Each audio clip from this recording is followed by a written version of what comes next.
I'm retarded. Literally 50 IQ motherfucker. Damn straight. Speaking of retarded women, let's watch Kamala Harris try to come back because the Democratic Party is well aware they have nobody. Gavin Newsom is not working out the plan like they're hoping.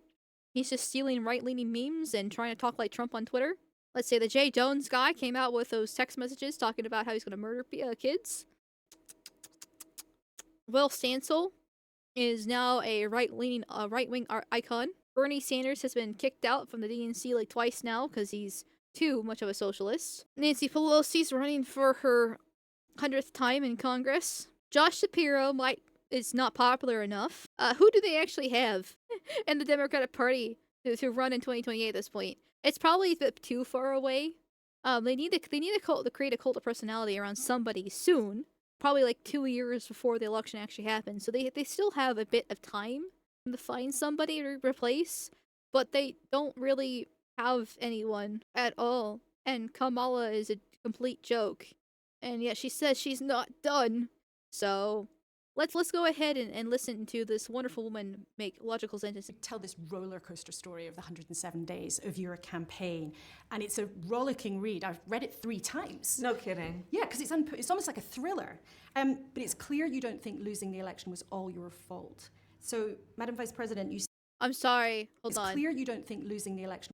There is no thought behind those eyes. Nothing. Brain completely empty. I'm gonna vote for her. Was all your fault. So, Madam Vice President, you say you'd underestimated the public's dislike of a frail 81-year-old running again.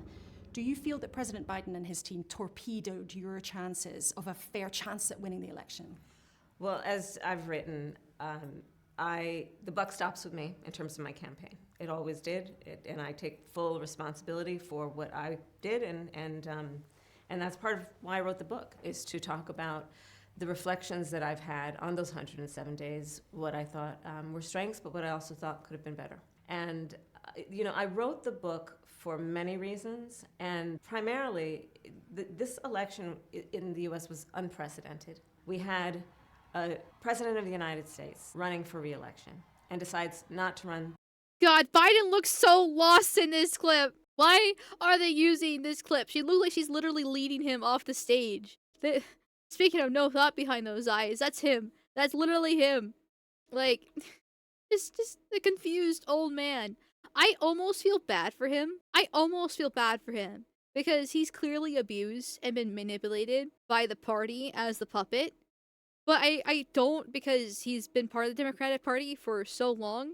And I'm sure if he was in a position of power to do this to somebody else, he would do the same just to further their goals.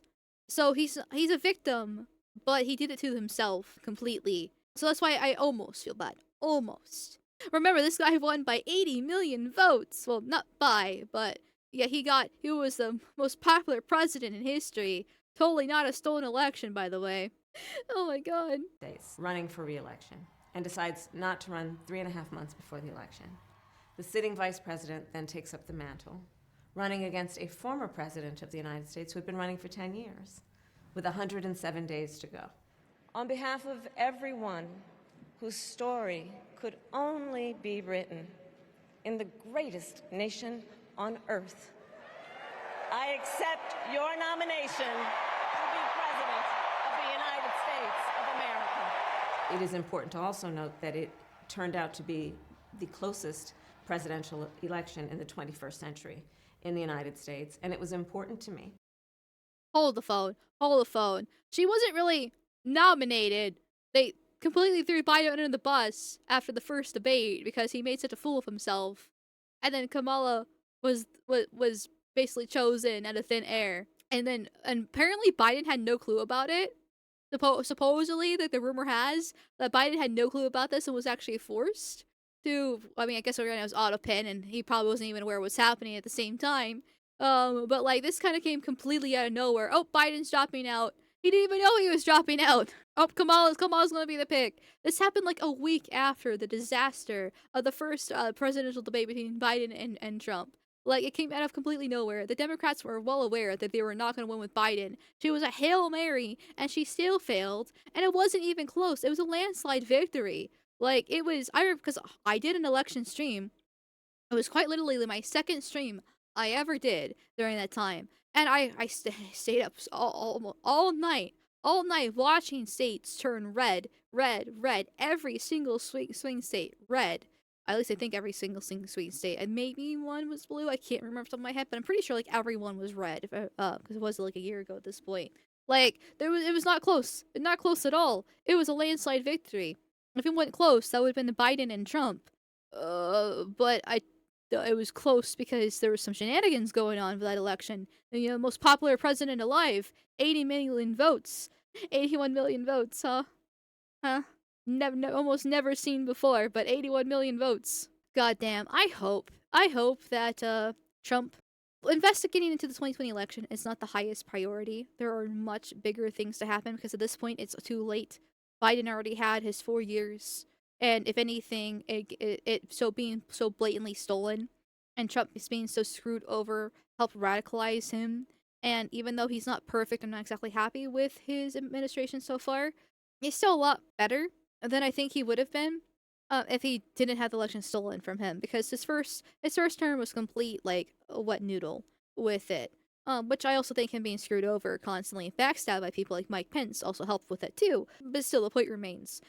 At the same time, though, we need to stop with electronic voting. We need to get the Dominion machines out of the system. We need to go back to paper votes or pottery shards and actually have systems in place to stop fraud because it's insane how crazy it is with all the different systems in place to make it happen.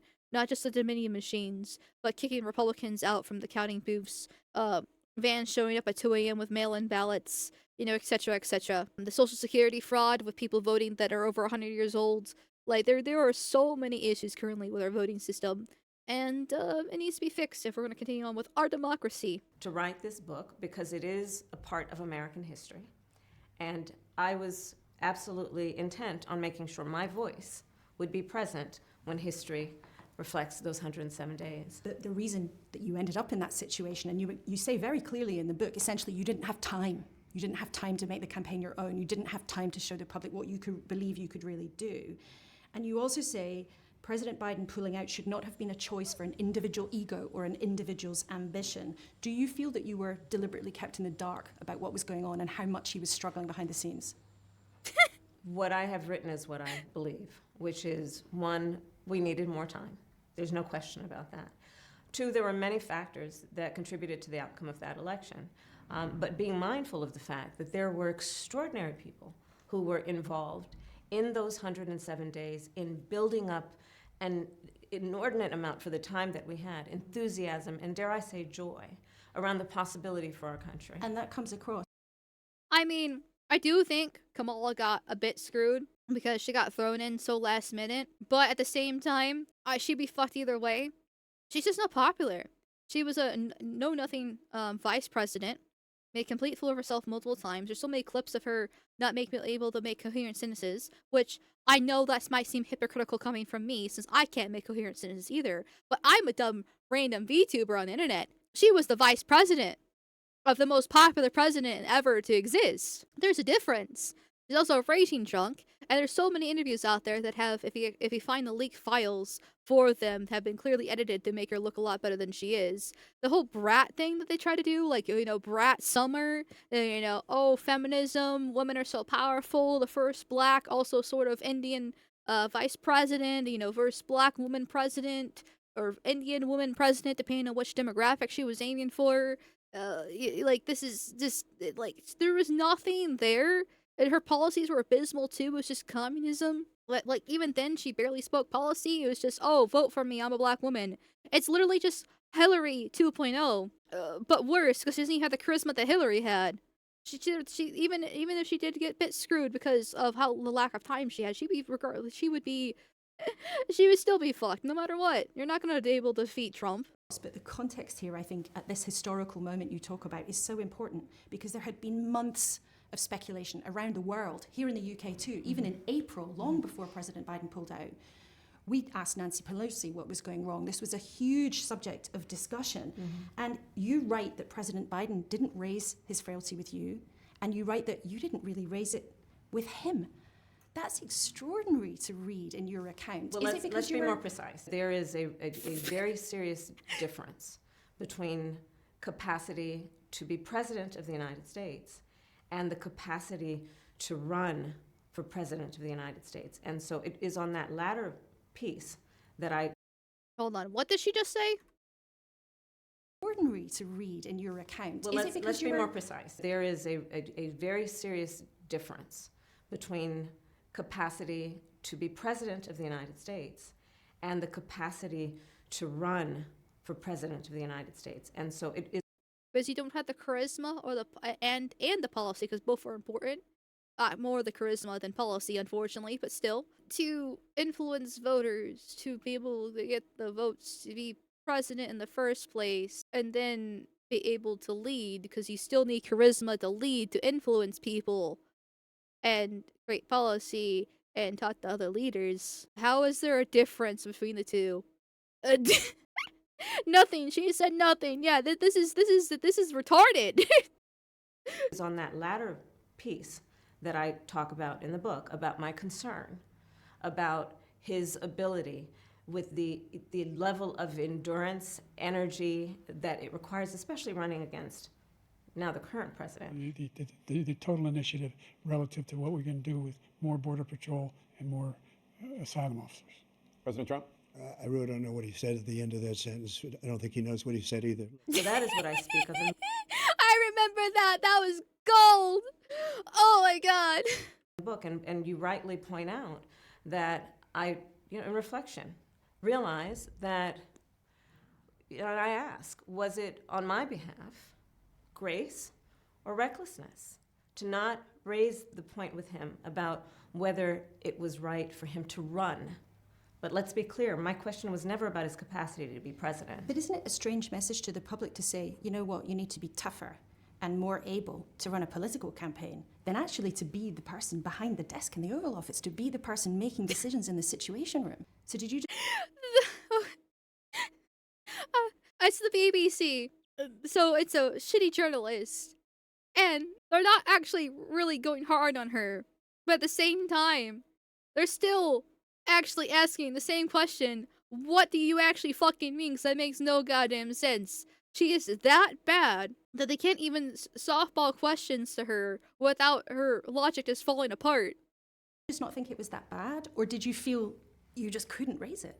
I was concerned about his ability to run for re-election, given what the campaign would require, and requires of any individual, regardless of their age, and to run while being the sitting president of the United States with all of the responsibilities that requires. There's a lot of very well-respected reporting now in the United States that uses phrases like cover-up, that talks about widespread concerns. And you yourself say in the book, it shouldn't have been a choice for an individual's ego. I do reflect on whether I should have had a conversation with him, urging him not to run for re-election because of what that would require. And given the stakes, most importantly. Because, as you know, I predicted just about everything that has now happened since the election. And we'll come to that. And so my concern, and especially on reflection, is should I have actually raised it? But as I've also written, part of the issue there was that would it have actually been an effective and productive conversation, given what would otherwise appear to be my self-interest? You say you've reflected on whether you wish you'd had that conversation with President Biden, urging him to pull out. In the end, it took other people's voices, and even George Clooney writing an article in a newspaper saying it was time to pull the plug. Is it your belief that you would now be president if Joe Biden had pulled out earlier? I can't speculate about that. I do know we needed more time, that I'm sure of. But if you needed more time, you might have won, and you might therefore be president right now if he had pulled out earlier. The journalist is even smiling. She's like, well, if you need more time, then you decrease your chances and you would probably be president then. That's the logic of what you're saying. And she's smiling, asking, hold on, I gotta frame by frame this. Okay, a little bit faster frame by frame. Come on, let's go, let's go. Hardcore clicking. This the just even the look in her eye is just kind of like, okay, I like she's speaking to a child. Like with the hand motion too. Whenever like a woman does this hand motion, she's like getting fed up and trying to like scold you and like explain basic what she thinks is basic details to you, and she's like, so you know this is what you're implying here, you dumb fuck. Like you can't make this shit up. She does seem like she's leading an idiot. Well, Kamala is an idiot. I saw in chat that someone says that Kamala's the only woman that makes me look like a rocket scientist, and yes, that is true. Seriously. If I ever feel bad for how retarded I am, I just watch Kamala and I'm like, you know what? I'm smarter than her. It's a very low bar, but hey, it's still a bar that I cross. So that's what matters. He might therefore be president right now if he had pulled out earlier. That's speculation. Well, that's the logic of what you're saying. You're saying if you'd had She even says that! more time, you might have won.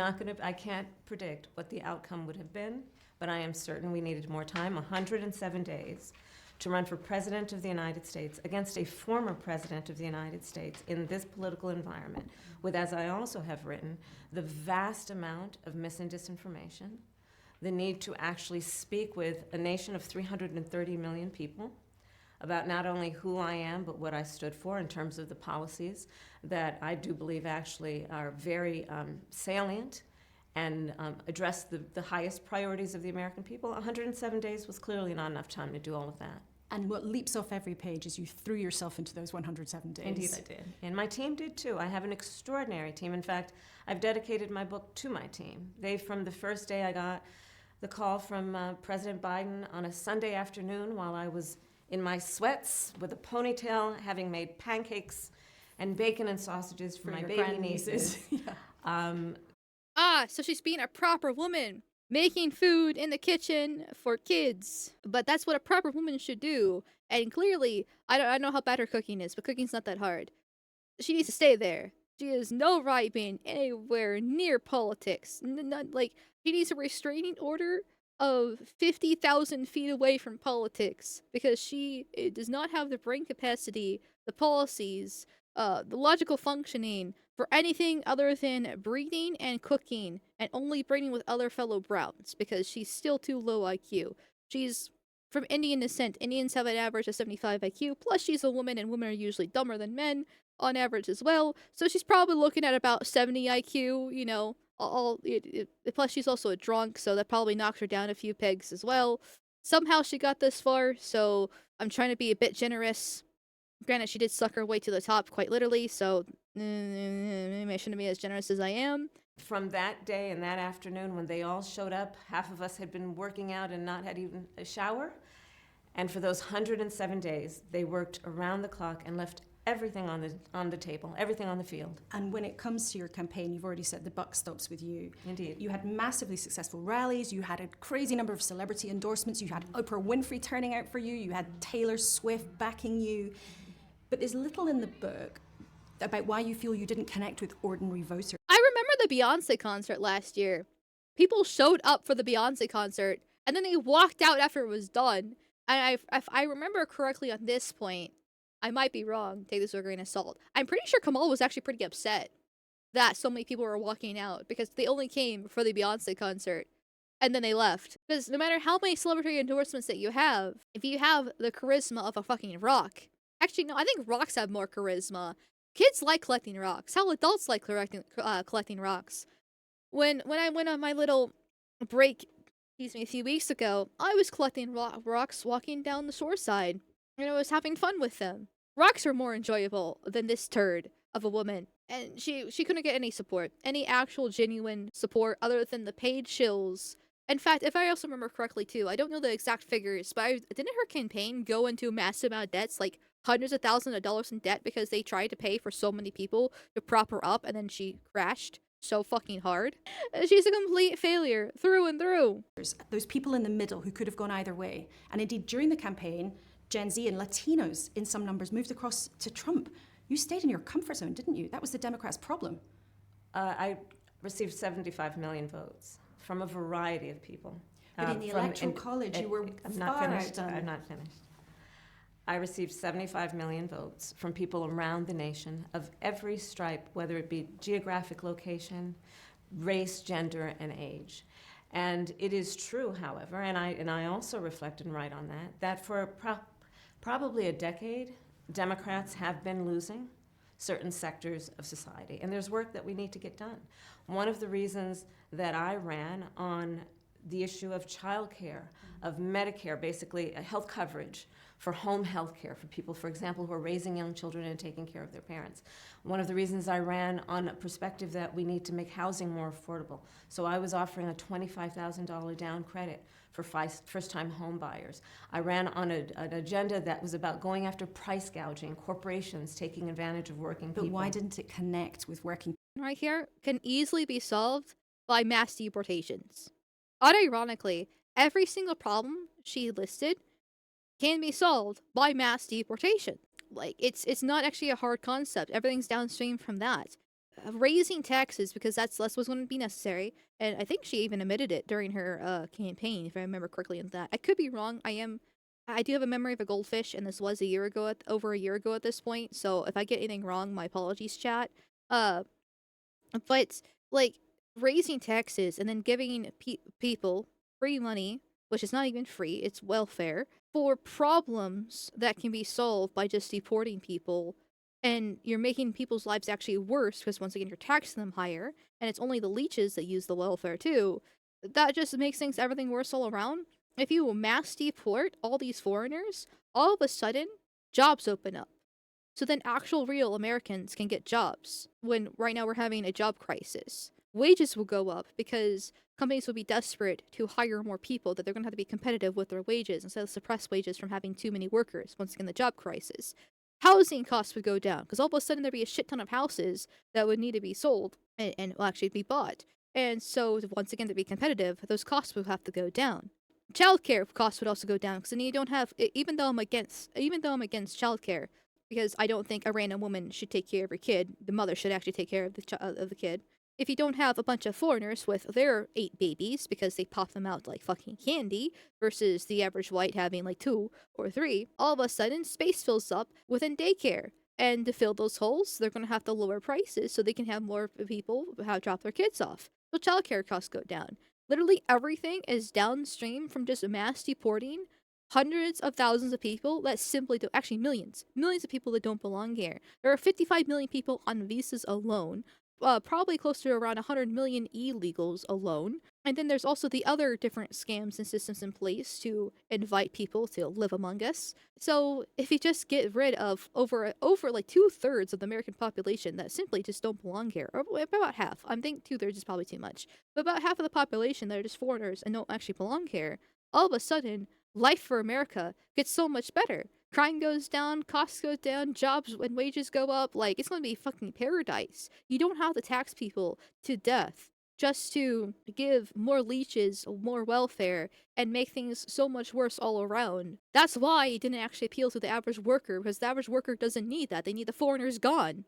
By getting rid of the 100 million illegals, by getting rid of the 55 millions on visas, and by getting rid of the other few millions on the other other system programs that are here, plus whatever else that just float on by, because there's so much fucking shit. There's a bunch of illegals here too that are actually technically illegal, the asylum seekers. The list goes on and on and on. You can easily get rid of about half of the American population, and yeah, the blacks will still be here and causing problems, but it still will basically almost be paradise. And well, that's not going to happen, unfortunately, anytime soon. It's definitely not going to happen to Kamala here. People. Well, it did connect with working people, but clearly there was more work to be done. But why? No. Because we No. needed more time to talk with more people, and we have to understand. This is a 20-minute interview. We are 10 minutes in, and if I took a shot for every single time that she said we needed more time to win, even though I probably wouldn't have won because it's too speculative, but I still need more time to win, I would have alcohol poisoning at this point. The context, which is that if you look at the trends that had been in play, probably at least since, if not before, 2016, you were seeing for the Democratic Party that there was a shift taking place among the demographics you have mentioned. And that's work that needs to be done. And that's work that I and others are working on to remind people that it has always been the Democratic Party that has stood for working people. And the work we need to do going forward is also, frankly, to provide the contrast. Because right now we have a president in the Oval Office who is building a ballroom for his rich friends while he is depriving working people of health care during this government shutdown period. Okay, so I haven't really been paying that much attention to the ballroom because I don't really care about it too much, frankly. But from my understanding, and listen, correct me if I'm wrong, chat, isn't he paying for this out of his own pocket? And doesn't he have donors for this as well? Like, it's not actually coming from Americans' taxes. Because if this came from American taxes, I would definitely be up in arms and angry about this. But from my understanding, from what little I have seen about it, it's coming from his own pocket and donors, not from taxes. Yeah, isn't the ballroom being privately funded? Yeah. Like, this is... Who cares? And also, apparently, I didn't know this, but I read this on Twitter the other day, but when they have more... They need to actually have events outside because they don't have a room in the White House for more than 300 guests when they have big parties for big events. So the ballroom would help take care of that. Plus, other presidents have done renovations for the White House before in the past. Like, it's been slowly added on and changed with time. There's nothing wrong with this at all. It's not being funded by taxes. And even was funded by taxes is honestly not the worst thing in the world. Even if I wouldn't be happy about it because I don't like my taxes, frankly, and but I rather make my taxes being used for the White House renovations than blacks on welfare. And not really both, but unfortunately it is what it is. But it's being privately funded, so it's not even a concern about taxes at all. Like there's nothing wrong with this. It's actually not a bad thing here. They added the pool during the 30s. Fuck, I mean the White House doesn't need a pool, and that was paid by taxes, and that fucking sucks. But that's from the 30s, so it's 100 years ago here. The ballroom costs less than the illegals receive in benefits in a day. Oh my god. Don't say that. You're gonna make me start Fed posting. And then her whole point about with people without healthcare. Okay, I'm against healthcare at this point. Like, I'm basically against all forms of welfare at this fucking point. Like, maybe if we had a homogeneous society that was purely white and, you know, everybody actually paid their fair share, had a good job, and we would have a welfare system for those that truly actually needed it when they, like, lose their job. We have so many fucking browns in this country, and even if we didn't have the goddamn browns, we still had the 13% of blacks that are all on welfare, basically, at this point, and are chimping out over their EBT possibly not getting funded next month. And talking about looting stores and shit, popping out 8 babies with from 8 different baby daddies, just to get more welfare checks. Yeah, no, I'm against welfare at this point. They don't need healthcare, and insurance at this point is also a scam. Medicaid and Medicare is all another scam as well. With it, like I'm against welfare.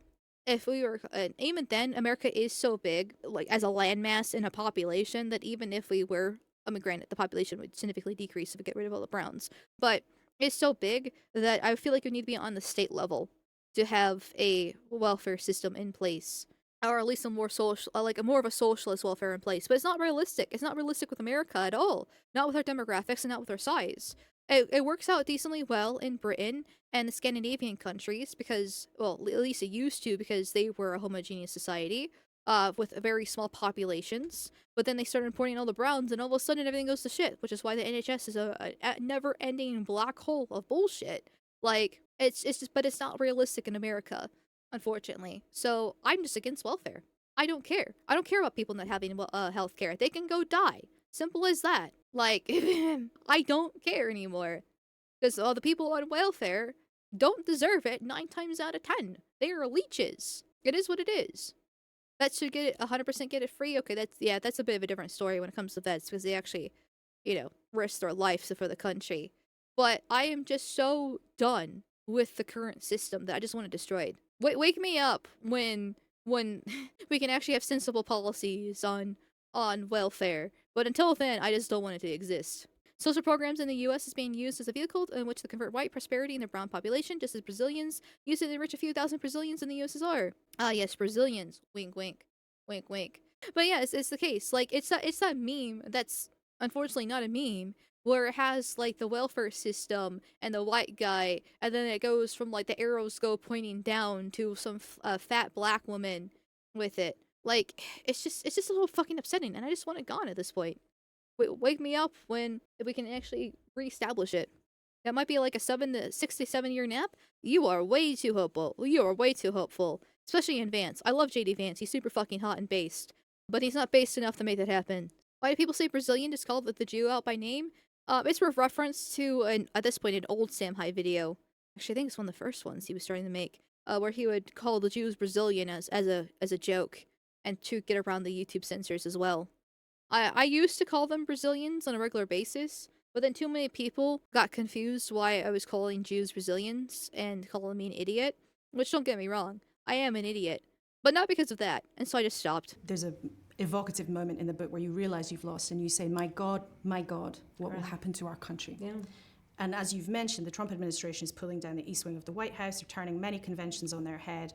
There's a shutdown in the federal government. In the campaign, you said Donald Trump was a fascist. Do you think he's running a fascist authoritarian government? I was asked if he was a fascist, and I said yes. And the reason is that I look at what is happening right now. And again, it is what I predicted. He said he would weaponize the Department of Justice. He has done exactly that. He has used the United States Department of Justice, which should be an independent agency that makes decisions based on fact and law and not personal vengeance of the President of the United States. But this is how he has conducted himself, so much so that recently he has dared to suggest that the United States Department of Justice, which is an agency of the people of America, funded by their tax dollars, should give him 200 and X number of million dollars because of a prosecution and an investigation that he rightly deserved. You look at what has happened in terms of how he has weaponized, for example, the federal agencies around going after political satirists who his skin is so thin, he couldn't endure criticism from a joke and attempted to shut down an entire media organization in the process. And you are critical. What is she talking about? I don't know everything, right? I'm just a dumb woman on the internet. I don't pay attention to every little thing that crosses my feed, or I don't see everything just in general. But what is she actually talking about? I know he's gone after journalists for blatant lies, and they constantly have to get fact checked and slander. There's a difference between lying and slandering within mainstream media and political satire. Like, what is she talking about here? Is it such protection? Yeah, it really is. Because they have been censoring and sanitizing the internet for well over a decade at this point, and canceling people, making people lose their jobs for things that they say, and not actually, the Charlie Kirk style of, I want you dead, and I'm glad that you're dead, and you need to bleed out on the floor, but just being like, hey, transgender kids don't exist. Oh, you're gonna lose your job now. Okay, that's cool. Like, there's a massive difference between the two of them. The left is known for their cancel culture to the point where even normies got sick of it, and now the right is hitting back because they're completely justified to, because saying that supporting Charlie Kirk's assassination and wanting that to happen to many other people and wishing death on them is much worse and completely different than, once again, being like, hey, maybe I don't want a bunch of illegal immigrants in our country. Like, what is she talking about here? At all. I literally don't know. I literally do not know. Something I learned, anything they accuse Trump of is a self-report of something that they did. Oh yeah, that's been going on for ages now. It's just projection. It's no surprise here. Of billionaires and other institutions bowing down, capitulation. There are not all, but there are many, I believe, for many reasons, including they want to be next to power because they want to perhaps have a merger approved or avoid an investigation. And it is a crying shame that when push comes to shove, we can't count on the titans of industry to at least posture in a way that is about maintaining the guardrails around a democracy and democratic systems. What then of foreign leaders? I just wonder, what did you feel when you heard that Keir Starmer had presented an invitation from the King to Donald Trump in the view of the world's media, in the guilt of the Oval Office? Did you think that was cheesy, or did it make you feel queasy or was it obsequious? You know, is there a risk that foreign leaders are being played by Donald Trump because they have to show they're close to power? I do believe that Donald Trump, as I said on the debate stage before the election, and I maintain it to be true, he has shown his very nature. In the foreign stage, he has proven over a long period of time that he invites favor and flattery.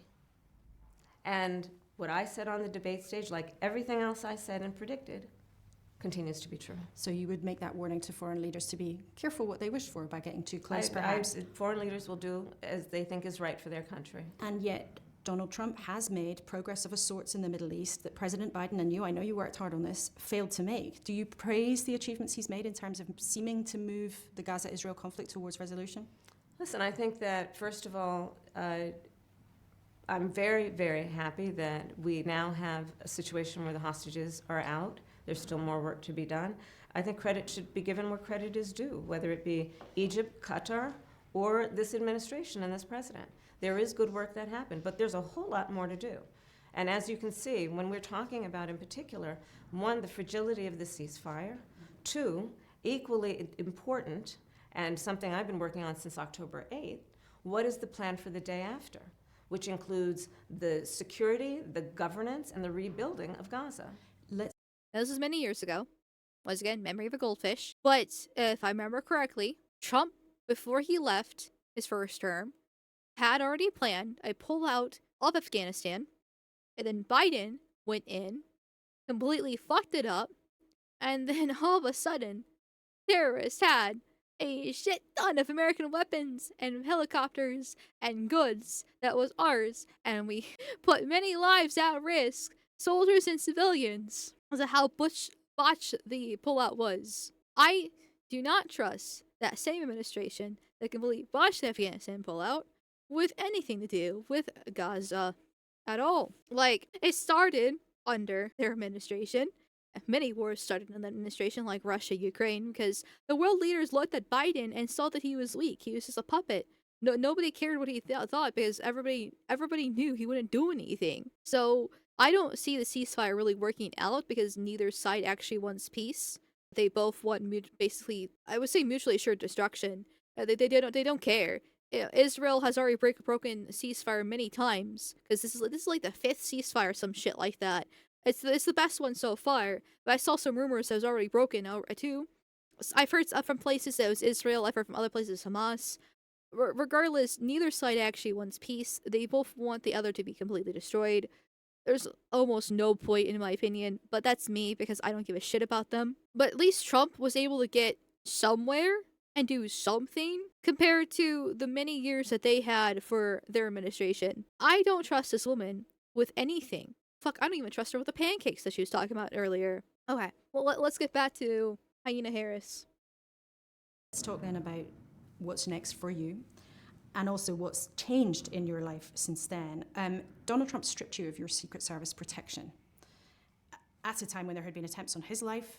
Of course, there have been other political killings in the US, most notably recently the killing of Charlie Kirk. Has Donald Trump's decision put you in danger? I like how she says the killing of Charlie Kirk, not the assassination. No, the killing of Charlie Kirk. I mean, or not even murder of Charlie Kirk, killing. Like, it was manslaughter almost. It didn't say he died. It wasn't like the Trump assassination attempt last year where CNN was like, Trump stumbles on stage, or trips live on stage, and then they had to do a very quick correction when they got completely called out and be like, oh no, it was assassination attempt.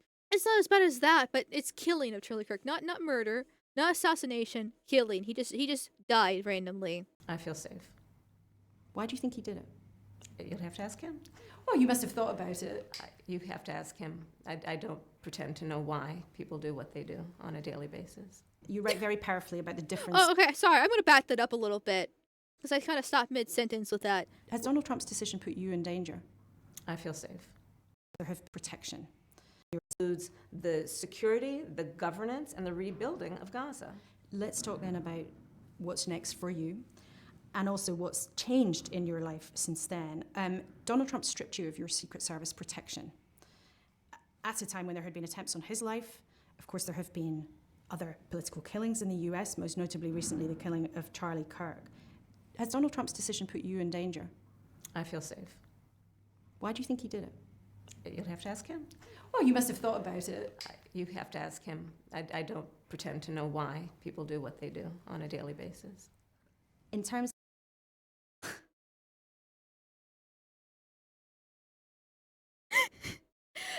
She is so fucking dumb. She is so fucking dumb. Holy shit. This could have been an easy slam dunk for her. Oh, Trump doesn't care about my safety. He wants me dead. Like, cause he hates his political opponents. That's why he took my security away, my Secret Service away. Because he wants something to happen to me. Blah blah blah blah blah. That could have been an easy, like, no, granted, I don't think it's actually true. But for any leftist lapping this up, that could have been an easy argument to use there.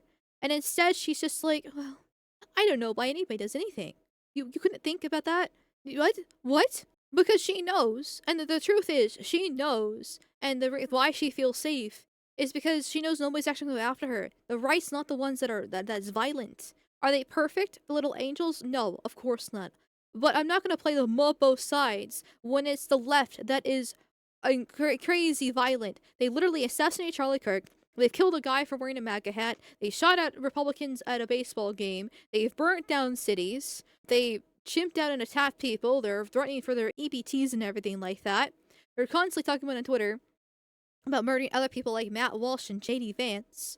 Like, the list goes on and on and on and on and on. Oh, the trannies are the ones doing the goddamn shootings. Like, there's so much violence coming over from the left. It's insane. And she knows that she's not actually going to be attacked for it because she's essentially on their side. Until she basically crosses the line, like Josh Shapiro. What happened with Josh Shapiro? He had the wrong side of the Israel-Palestine conflict, and he's lost his house. Which, by the way, his house should not have been burnt down. Political violence bad. Violence bad. Fun fact, disavow. But it is ironic that when a leftist is attacked, when a Democrat politician is attacked, it's still also from the left as well. And Josh Shapiro's case is because the guy who burned down his house was Free Palestine. For the Democrats that were assassinated back during the No Kings protest earlier in the summer, the June one, that was a guy, once again, with the No Kings flyers in his thing. And he had ties to Tim Walz. Not saying Tim Walz put the hit job on them, but there were some suspicious ties between him and Tim Walz, to say the least, so I'm just going to leave it there. Like, it's always coming from the left. And she is such a nobody, a nothing burger, a complete waste of space. That's why she feels safe. And because she knows that's the truth. So much that apparently it short-circuited her tactics because she's too fucking dumb to think of a counter argument for why Trump would get rid of her Secret Service and then try to paint him as a villain. Like, it would be pretty easy, but she couldn't even think about that because the truth was too hard. She's rich and can afford bodyguards. You cannot. That's also true. I'm sure she probably has some. She was a literal diversity hire. Yes. Didn't she get like 2% when she ran in 2020? Didn't she get like less than 2% in the polls? And Biden literally said that he picked her because she was a black woman, if I remember correctly. Once again, I know I'm using that a lot, but like, she's complete fucking imbecile. Let's not forget Tampon Tim, the first white DEI hire. Oh yeah, because he's a hicklib. They're trying to appeal to the average white man with his guns and his camo and how you do, fellow white men. Ugh. Of what is next for you. You write very powerfully about the differences that many women have made to your life, whether that was your meeting with Angela Merkel or the experience of growing up with your extraordinary mother, Merkel? or the stories of your baby nieces, Amara and Leela. When are they going to see a woman in charge? Okay, it looks like they're at an airport. And when you're flying on a plane, I don't blame you for wearing more comfier clothes because, it's usually, flights are kind of long. It's kind of, well, granted, it's probably like a private jet or something fancy, so they probably have like leg space and shit like that. And they're kids, but they're literally in pajamas with the hair in shitty braids. This is so stereotypically black, it's not even funny. In the White House? In their lifetime, for sure. Could it be you? Possibly. Have you made a decision yet? No, I have not. What about running again as someone else's vice president, or maybe being part of another ticket? If Gavin Newsom, your fellow Californian, said, hey, come and be my Secretary of State, would you consider that? Right now, I'm focused on my book tour. And I'm glad to know that you read it 3 I times. did. I read it 3 times because it's a great read. Thank you. But you say in your book, Okay, look at that fake smile from the reporter over here. I read it 3 times because it's a great read. Look at her face, like she. Oh, I feel like she's lying here. I'll believe her that she read it 3 times, but my guess she read it 3 times because it was probably, I haven't read the book myself, but it is based by Kamala. I hope she had some proofreaders or something like that. She can at least afford them, right? I feel like this woman read the book 3 times because 1, it's her job, so she can interview Kamala, and 2, probably in disbelief based off her facial reaction right here about how much of an idiot she is. But okay. Thank you. But you say in your book, I'm not done. That is correct. I am not done. I have lived my entire career a life of service, and it's in my bones. And there are many ways to serve. I've not decided yet what I will do in the future beyond what I am doing right now, which is meeting with many people. Obviously, right now I'm in the UK, but otherwise I've been spending a lot of time in our country. Most recently, I was spending an incredible amount of time in the South. I was in Georgia, North Carolina, and Alabama, and talking with people and mostly listening, and I'm enjoying doing that. I think that people want to be heard right now, and one of the reasons that I decided not to run for governor of California, I want to listen to people without it being transactional, without asking people for their vote, but listening to them. I think the American people have a lot to say right now. But you've been very clear that it's a possibility you might run again to become president. And in my experience interviewing politicians, when someone says, I'm not done, it means they are thinking seriously about running. But when you look at the bookies' odds, they put you as an outsider, even behind Dwayne "The Rock" Johnson. I mean, is that underestimating you? I think there are all kinds of polls that will tell you a variety of things. I've never listened to polls. If I listened to polls, I would have not run for my first office or my second office, and I certainly wouldn't be sitting here in this interview. So your message to support... You only got here because Biden chose you as a legit DEI hire. Straight up came out, said that. You're only in the position that you are because he chose you because you're a black woman. You are the quintessential DEI hire. Are you really that proud of yourself? Are you really that proud of yourself here? And she is kind of right, not to defend the fucking hyena here, but she is kind of right. Like, you should take polls with a grain of salt. They're good to kind of get a vague idea of what the people think, but a lot of polls are skewed and don't have a good enough sample size. Usually done in like big cities as well, and then also by people with an agenda. So you should take polls with a grain of salt. There are so many polls for all 3 elections saying that Trump was basically going to lose, especially in 2016 and 2020. Not so much for 2024, but still, like, they are designed for propaganda purposes. However, in Kamala's case, to be behind The Rock Johnson, everybody knows she's a failure, even on the left. Nobody likes her. She's like the most unlikable person to ever fucking exist. There's no help for her. There is absolutely no help for her. At the end of the book was, we fought, if you fight, you win. You fought and you lost, but next time... No, my message is, as you would have read in the last few chapters, was yes, I do believe that when you fight, you win, but sometimes the fight takes a while.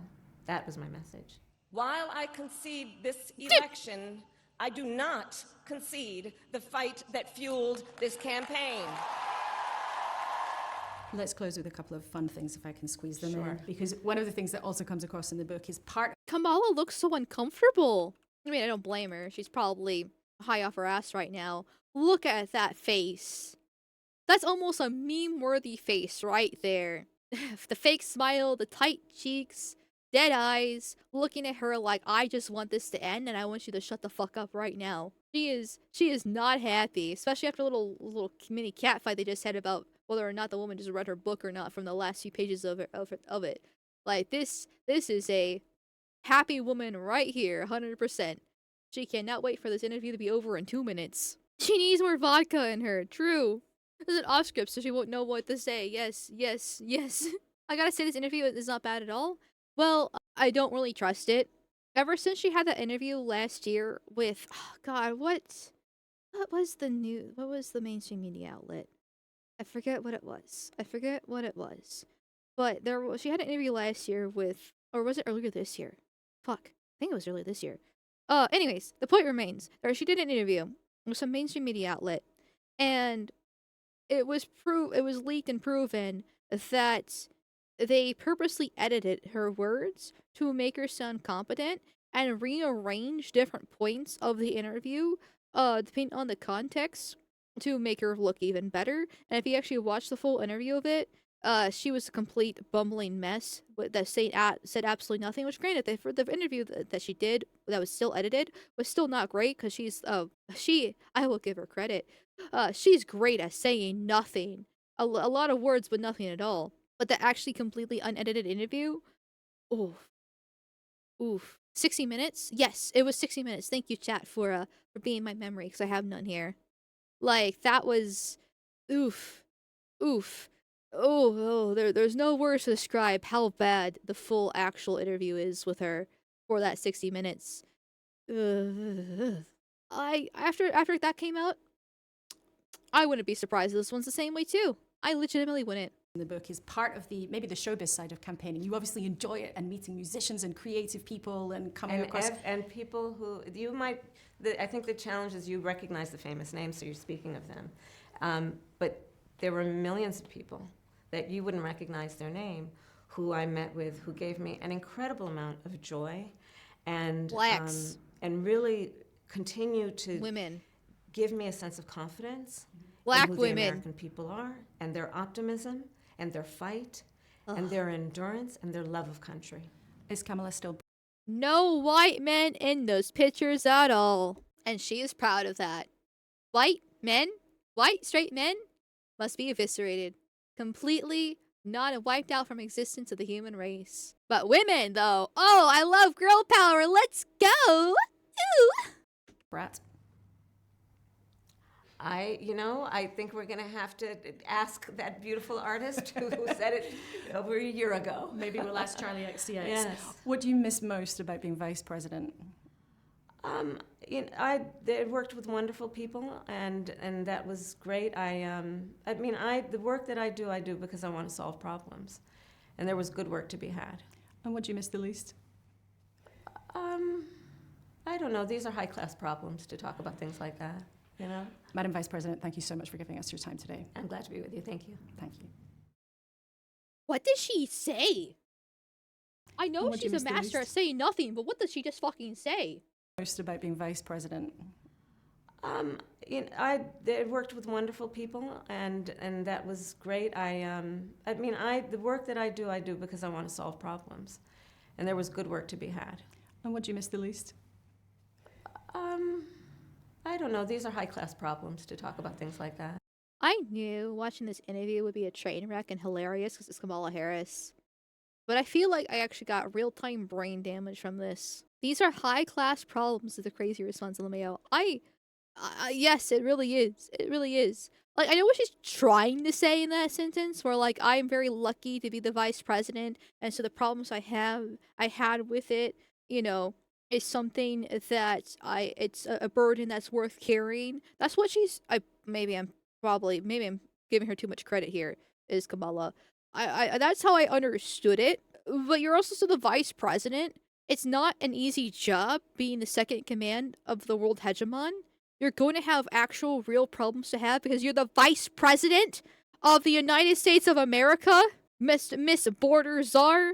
Let the people in. But these are just high-class problems. Holy fuck. I don't have the words to describe how retarded this woman is. Yeah, women can vote. This woman can vote, drive, and even fucking run for president. The West has fallen. It has fallen many, many, many years ago at this point. The Hart-Celler Act would like to talk. She's a backup for geriatric old men dying of cancer. Well, they got nobody else after all, so I can't say because actually important people will get mad. That's fair. That's also the logical response of this too. But it's just 20 minutes of her not saying anything and just sounding retarded. Like every single interview with Kamala Harris. And then I did kind of read some of these comments beforehand. They are interesting. Make sure all votes across the country are hand counted because computer code is unreliable. Says this coder who spent an entire career in IT. I'm curious which way this person leans because in 2016, Hillary was claiming the election was being stolen. Obviously, the right, including me, firmly believes that the 2020 election was stolen. which there's a lot more proof of that happening than the Russia Gate for 2016. And I did see some leftists last year for 2024 saying it was stolen as well. So it could really actually go both ways. It's a thriller while everyone thinks it's a comedy. Oh, trust me, it is a comedy after all. You didn't make good use of your opportunity when it came, and now it's past. Please give someone else a chance to demonstrate their attitude and policy. While I admire Kamala, how do you admire her? I don't want her to run for president. That train has left the track. Maybe she should run for Congress instead and later try to run for president. Dude, she's like 40 some years old. By the time she'd be president, she'd be like 80. And even then, she'd be even less competent than she already is now. Like, this is. Oh, well then, Trump's getting his third term. I genuinely cannot believe this is not intentional at this point. Go for it, Kamala. Oh my god. Great interview, but the title is misleading. I don't think it's actually that misleading. It's just showing that she's a fool. Oh my god. It's not as roasting as I would hope to be. It's actually kind of supportive, which is such a shame because she needs to be roasted alive. She needs to be roasted alive for what she is here. She needs to invest more to the hyena arc if she wants to compete in any way. Honestly, so like for the back in the day, for 2016, the joke was that we memed Trump into office because we had Chatelet, we had Free Kekistan, you know, Pepe. Well, Pepe was even considered like a hate symbol and everything like that. With it because there was a cultural zeitgeist around Trump during that time period for him. And plus, I mean, nobody really liked Hillary because, oh, vote for me, I'm a woman. But if it won't win her the election. But if they can get the left to actually meme properly for once in their life about Hyena Harris, because unfortunately furries do have some good art, and there is interesting art of her being a hyena out there. Don't ask how I know. If they can meme her correctly as Hyena Harris, draw her hot like they were trying to do last time, and push it more and do a better job with the memeing and try to make it into a cultural phenomenon. Like they tried to astroturf with the whole brat thing last time, but appeal to the horniness of her and just make her more charismatic, then she would be a lot better. She still wouldn't win, obviously, because she's still a disaster and nobody likes her. But that would give her go from a 1% chance to a 5% chance. The left can't meme though. Memes are the weapons of the right. Oh, I'm aware. I mean, just look at the Gavin Newsom Twitter page where he's like talking like Trump in all caps and screaming like Trump was doing during his first term. And then they also did like a green text meme recently too. You know, with the little arrows on the side. You know, be President Trump, blah blah blah. You know, blah. You know, like the green text format for memes. But that's a right leaning. That's the right memeing right there. Like almost all memes and culture comes from the right because only the right can meme. She was never relevant enough to meme. I know. It's just like I said, it would take her from the 1% chance to the 5% chance, which would be much higher than she would be. Modern libtard humor says kill insert Republican here. Yes. Yes. Oh my god.